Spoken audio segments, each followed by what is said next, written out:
Hello, everybody. I am constantly saying it, but I'm really pleased and privileged to know lots of clever people. And I have another shining example of cleverness here with me today to talk about a topic that I think a lot of us working in women's health are maybe not completely familiar with.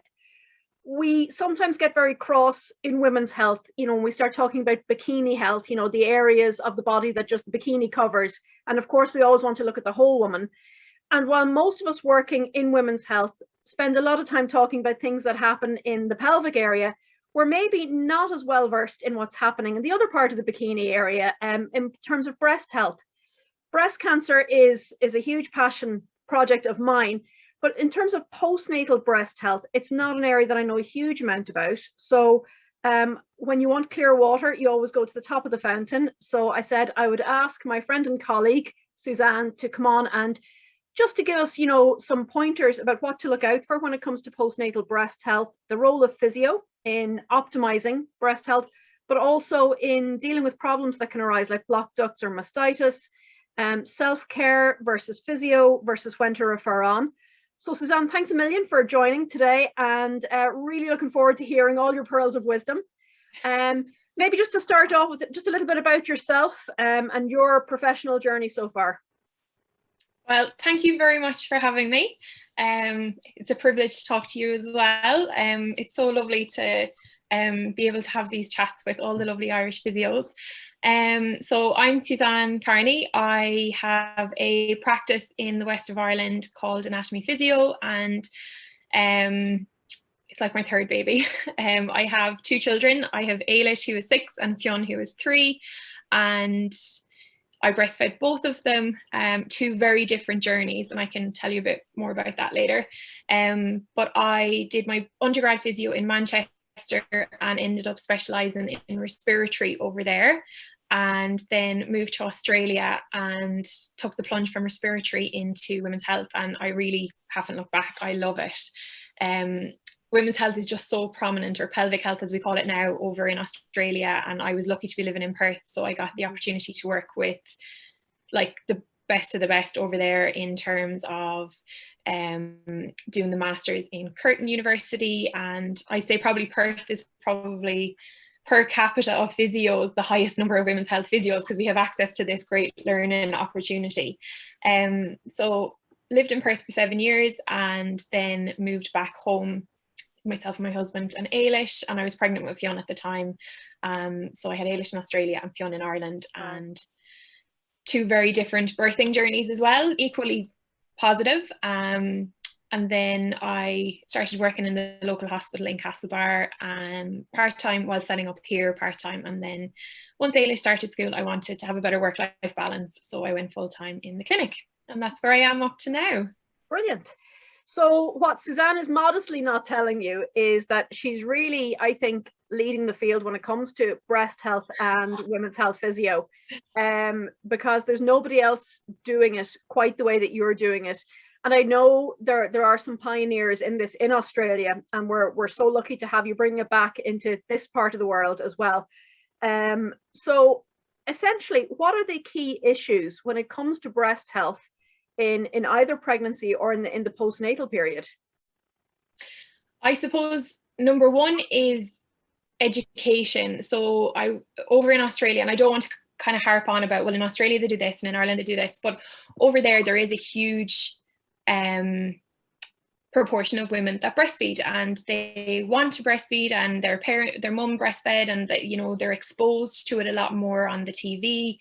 There's a lot more support out there for it as well, with regards to access to lactation consultants.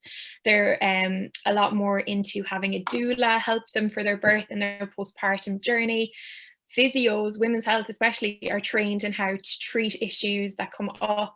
They all would have a huge proportion of breastfeeding in their antenatal classes. Their conversations with their midwives antenatally, there would be a lot of education and kind of support and prep work put in for breastfeeding. And yes, it's happening here to a certain extent, but not as much. But even just little things like when you go out to the shops and you're doing your big shop and you have the trolley full of shopping and you've got a baby that is crying for a feed, there's really big family rooms where there's lovely comfy chairs. You can bring your trolley in. There is a little play area that's gated that your toddler can go into, and you can sit and comfortably breastfeed. There's a microwave for you to heat up food or heat up a bottle if you're bottle feeding, as the case may be. It's a lot more family friendly in that sense. Whereas here, it's really hard to even find the space to get a trolley into a room just to change your baby's nappy. Yeah. So I find that things like that are a bit different here, and we could do it improving the services in that sense. But in terms of things that we would look at, the biggest things are kind of prepping our ladies for, you know, that it's not going to be an easy journey sometimes. Like the first couple of weeks are hard, even though they're like little sharks. Yeah, completely. Yeah, and you think, oh, they've no teeth. Like, how could those little gums make such an impact on your pain levels? But they really, really can. So prepping mums for that, sometimes it's a huge shock for them, like that they're like, oh, I thought this would be so easy, that they'd latch on and it'd be fine.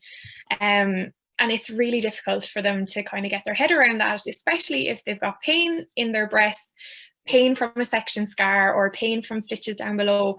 It's a lot to kind of have to deal with, and sometimes it is just for the mum's mental health easier to give a bottle of either express milk or formula, whatever. So antenatally preparation is, and kind of education, like forewarned is forearmed, and really openly speaking about it and kind of highlighting it to them antenatally, and then obviously having the services that we provide for treatment afterwards as well. And Suzanne, like I remember in the dim and distant past, like 20 years ago when I had Morgan, midwives were advising in the like brief minutes that we talked about breastfeeding the antenatal class to prep the nipples by roughing them up with a rough face cloth to get them used to the onslaught. Is that still recommended, or is it more kind of a psychosocial, you know, that it may be an intense sensation? I think it's more the latter. Now, I would say there is still some patients who would do the prep work, and that might be to do with perhaps something that they've been told by their mum or their aunties or their grannies, or even some of the midwives, you know, they might still advocate for that. And that's one of the biggest things that comes back from women, is that there was all these differing opinions on how to do it and when to do it and positioning and everything. So I think worldwide that we could do it having a more standardized approach maybe. But I think definitely taking the advice of an IBCLC, so an international board certified lactation consultant, is the way forward for anything like that. The training those girls and men undergo is just phenomenal. The hours they put in to be able to call themselves an IBCLC, like they know so much about breastfeeding. I would say that's where we should really be investing our time and energies in. Right, very good. So when it comes to then postnatal breastfeeding, what are some of the things to look out for? You know, if a woman is having a lot of pain breastfeeding, what are some of the red or even the yellow flags that you'd be looking out for that might give you some indication that there's a problem here, but we have a plan? Yeah, well, I suppose for me, it's kind of at the forefront of my thoughts anyways, if the woman is breastfeeding. But if it's for some, say like a physio that's doing postnatal checkups and they don't really know too much about breastfeeding, but they could explore questions like, okay, so like they've looked at pain levels and everything in the stitches, episiotomy, in the section. How's your pain at the breast? Is there any pain with latching on? Is there any pain that lasts the duration of the feed? Is there pain that lasts afterwards? Is there pain with the milk letdown?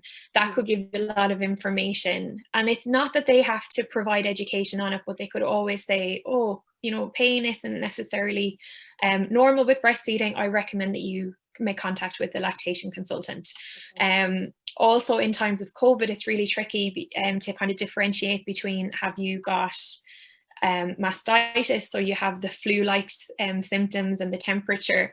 Is it mastitis, or is it something a little bit more sinister? Have you been getting in the habit of checking how your breasts feel when they're full and checking how they feel when they're empty? Are you aware of any kind of pea-sized lumps or something bigger? Do you have a little, this is more for paler skin people, but do you look in the mirror and see is there any redness or tracking on the breast? And also not necessarily kind of just saying pain is there, so I'll put up with it, really educating them that they can look for help. So that's what I would advise kind of physios to do who don't necessarily treat breast conditions. Right. For me, I would ask all those questions as well, but I would also say, look, is it okay if I have a look at your breasts, oftentimes just to see, is there any cracking or grazing or anything kind of awry at the nipple area itself? Is it scabby? Are they literally peeling breast pads that are stuck to the nipples? What does the nipple shape look like? Is it a nice, proud, standout nipple, or is it really inverted and very hard for the baby to latch on? So like the actual breast anatomy is quite important as well. Right. And how, so how would you tell the difference, for example, say between something like a blocked duct and then mastitis? Are you really depending on those kind of systemic symptoms to differentiate? Yeah, but like blocked ducts, you nearly feel like a small kind of pea-sized lump when you palpate the breast tissue. And sometimes you can see like a red track, like you can almost see the redness along the milk duct. But it's when the person comes in and they're shivery and they feel horrendous and they've got a temperature, they really feel horrible, you're really straying into mastitis territory then. So what can you do treatment wise for a blocked duct? So for a blocked duct, I do therapeutic ultrasound. So the treatment that was once really popular for all things physio and then went completely out of fashion, and they're probably sitting gathering dust in a load of clinics, I find the therapeutic ultrasound so beneficial. And we just work over the area. The vibration of the ultrasound causes heat, which travels down in through the breast tissue, and to make it really plain, the heat kind of dissolves the blockage and helps to we encourage the woman to feed as soon as possible after the treatment. So try to kind of break it down so that the baby will then move it out. But also the heat is really good, and also the effect of the massage on the tissue just helps to move it along. I would also kind of look at doing a little bit of lymphatic drainage as well if needs be, so just some very gentle massage over. And then I'll show you a little wonder tool. Oh, I saw you posting about this on Instagram. So if they have an electric toothbrush, they can use the back of the electric toothbrush just over the spot, and that kind of replicates the ultrasound vibration. But the vibratory frequency of a vibrator is far better, and this is like €13 from Boots. It has like 10 different vibration functions, but so long as it's vibrating, it's fine. The shape of it is kind of nice breast shape, so they can place it into the bra before they feed, so that they can kind of help to do like a self-treatment at home. And then because it's got the pointy bit, you can really target a spot if you need to. So these are great. If any mums that I know that want to breastfeed, this is something that I would be saying it's a great gift for them. What's it called? What's it called, Suzanne? It's called a My Vibe Pebble. Wow. All right. Brilliant. And can I just, is it specifically for breastfeeding, or is it like a normal vibrator? Oh, it's a normal vibrator. Fantastic. So if you have a vibrator at home already, could you just use that? Same thing. Yeah, absolutely. So clever. Brilliant. And generally vibrators have a nice soft kind of silicone-y, so they're nice on the skin, which would be far nicer than the rubber on the back of an electric toothbrush. Worth the €13. Great job. And do you use any lube or anything, or just on the skin? No, just on the skin. And I always educate them that the milk ducts are really, really delicate, and they're like the veins on the back of your hand. They're very close to the surface.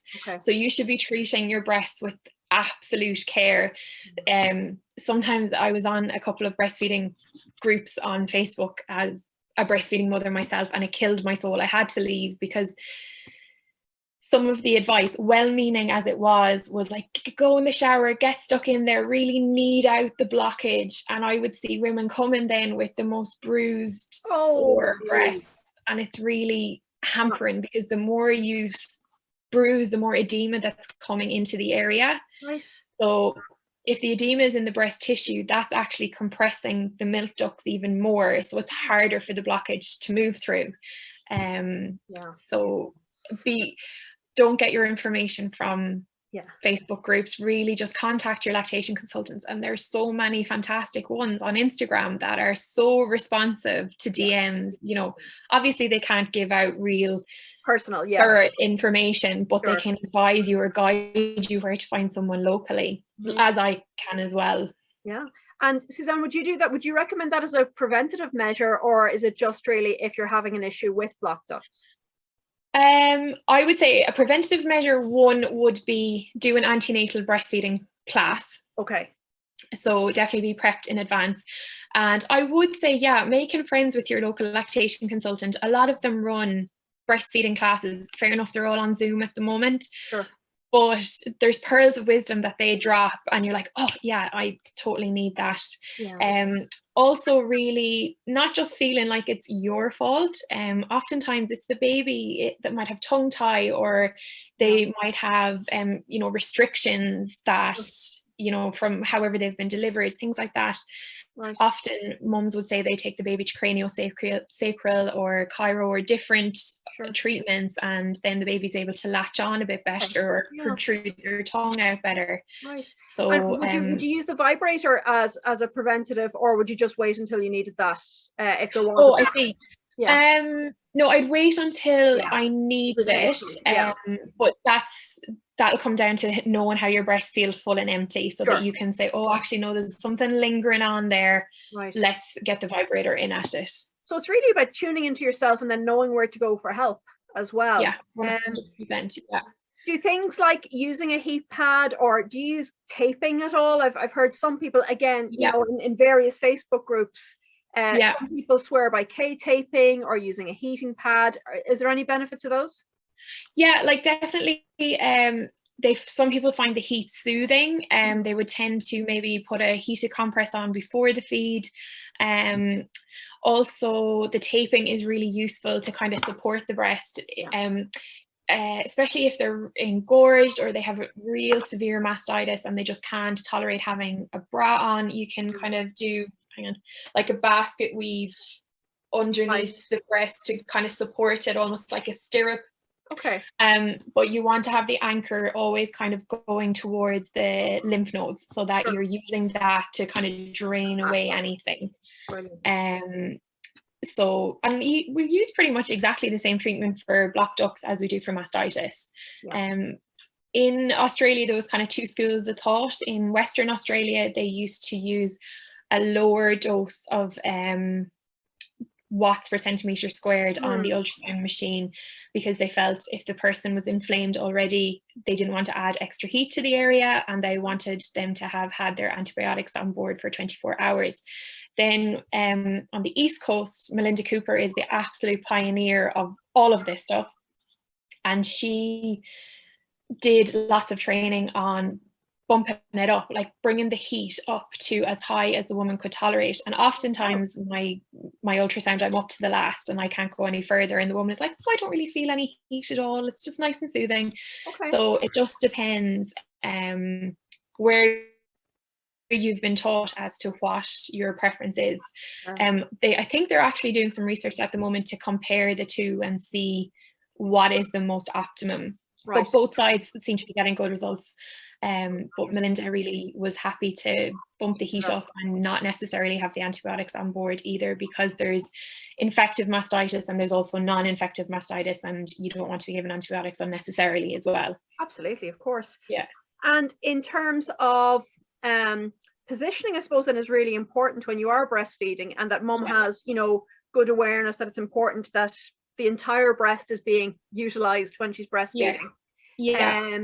Do you find that's common knowledge, or is that another discussion that you have to have as well, and practicing the different holds and making sure there's no thoracic restrictions? Yeah, absolutely. Like a lot of the time that would fall into the realm of the lactation consultant, because they would be looking at how the baby latches on in each specific hold.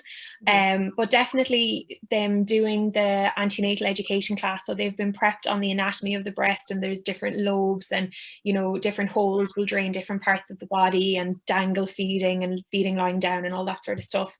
But I would cover it again definitely with the mums as like a little bit of a reminder.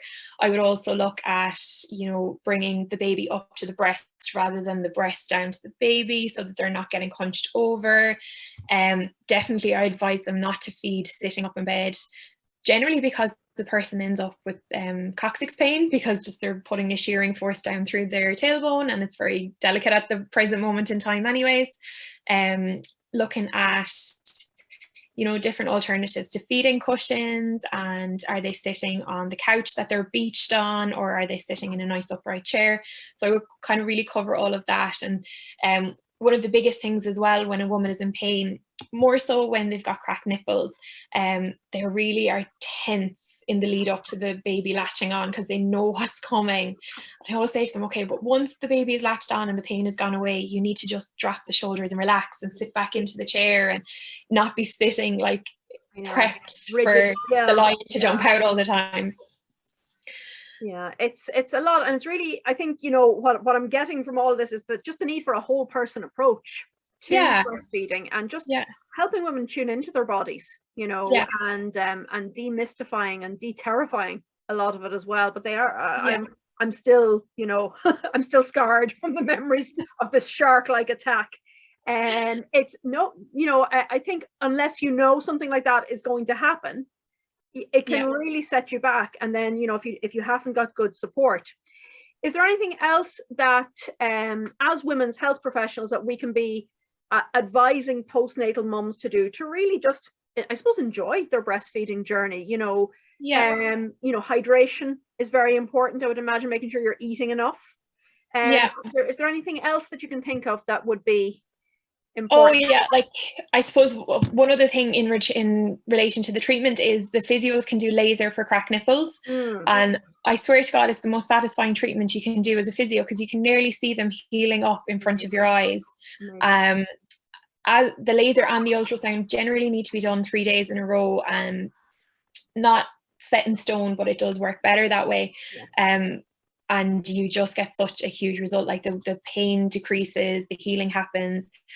But as with anything, if you don't get to the root cause of the problem, you will have a recurrence of problems. So always saying to the woman, okay, yeah, you might be fine now, but I think there might be a tongue tie there, or whatever you suspect, you really encouraging them to seek help to sort out the root cause of the problem as well. And would that be a big driver for cracked nipples, having a baby with a tongue tie? Okay. Because that can inhibit the correct latch. So they might not be able to protrude their tongue out far enough to really get a good latch. Or if they find that they can hear the baby taking on air, or kind of a clicking sound, the baby's not getting a full seal around the breast tissue. Or maybe it's just that they're just hanging on to the end of the nipple and not getting a full amount of breast into their mouth, and not getting the nipple far enough back into their palate. But the lactation consultants are an absolute whiz at sorting all of that out. And it's not necessarily that you have to have the tongue tie snipped. It might be a minor one, and they can just advise on how to tweak the position and make all the difference. From our point of view. Sorry, no, I was just going to say, is there anything topical that you would recommend then, like to calm the cracked nipple, or is it really just a matter of laser and sort out the driver? Some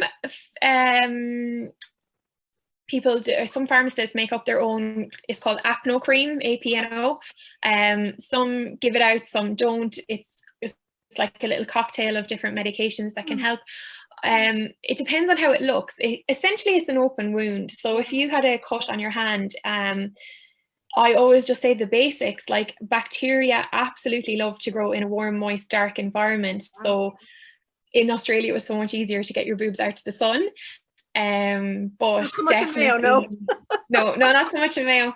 No, we're not good for that.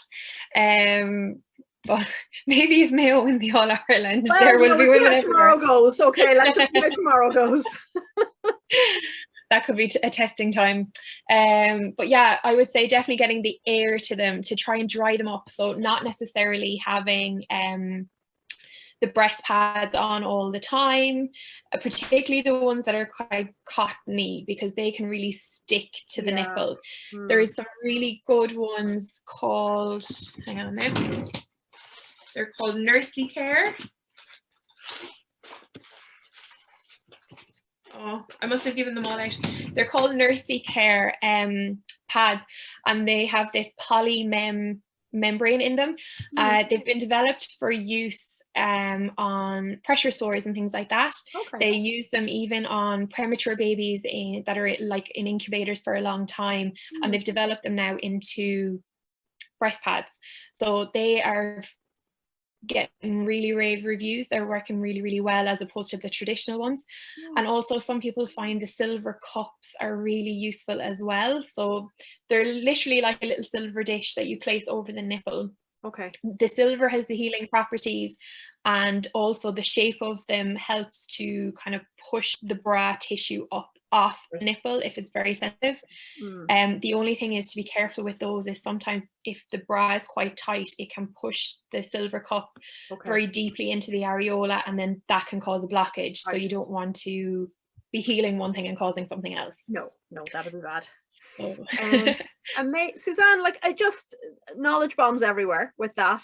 And no, I think, you know, like I said, just demystifying the whole process as well. And I think, you know, the key takeaway for me from our chat is really that help is out there. You know, talk to your lactation consultant. Even if it is, you know, via Zoom, there's still so much that you can do. And if at all possible, go and see Suzanne and she'll sort you out. If you're lucky enough to live near her. Suzanne, that's amazing. You are teaching courses in breast health for physios. Just give us a little rundown of what that involves and when they're going to be available and how people can find out more. Yeah, so I'm basically teaching physios and lactation consultants how to do the laser and how to do the ultrasound. I also go through with my physio head on, like breastfeeding and positioning, breastfeeding and posture, breastfeeding and return to exercise. A lot of women are scared to return to exercise, or they feel that breast milk might change taste, and you know, really kind of demystify all that. Look at proper support wear for the breast, and also breastfeeding and intimacy. So a lot of women have, you know, issues with vaginal dryness and things like that, and even just afraid to be touched. They're nearly touched out by the breastfeeding a lot of the time. That's a huge conversation I think that needs to be had as well. Just that touched out syndrome that you were talking about. But it actually, the previous point that you made was something that came up on social media during the week. Somebody asked me about, you know, well, where's all my estrogen gone, you know, when I'm breastfeeding? And, you know, basically, if you're pumping out prolactin, there's not going to be much in terms of estrogen happening or ovulating happening. So just to be careful with muscles and tendons, and you know, like I said to this question, it's not a time when you're breastfeeding to be looking to do your PB or to, you know, to lift super heavy or to run really fast, because your muscles and tendons are going to be a little bit de-estrogenized. So just be kind to them. Exercise absolutely for mental health. Are there any caveats with exercise and breastfeeding? Does it affect milk supply, milk quality, milk taste? No, the only research at the moment that has come out is to say there is a slight change in the composition of milk if you're doing really high intensity exercise, but mild to moderate exercise, you're absolutely fine. Just take it nice and steady. We would encourage you to feed before you do your exercise, just from your comfort levels. You know, really basic things. Have a really good support sports bra. I always say to women, like, you're keeping a human alive, like that's a job in itself. So be kind to yourself, but definitely get back to what is good for your mental health. So all of that is covered in the course. That's fab. And you will have dates on your website and you'll be posting them on social media as well. Yeah, we're looking at maybe autumn time and another one in spring. Brilliant. So where can people find you on social media? What's your website? I am at anatomy_physiotherapy on Facebook and Instagram, and www.anatomyphysiotherapy.ie on my website. Brilliant. Suzanne, I cannot thank you enough. Oh, thank you. That was just amazing. So I would encourage you, if you are working with postnatal women in any capacity, follow Suzanne, because her social media feed is just a treasure trove of information. And yeah, if you're interested in diving a little bit deeper, your courses are open to physios and lactation consultants. Yeah. Brilliant. Okay, so you can find out all the information on Suzanne's website. Suzanne, thanks again, and I will see you soon, hopefully. Thank you so much. Take care.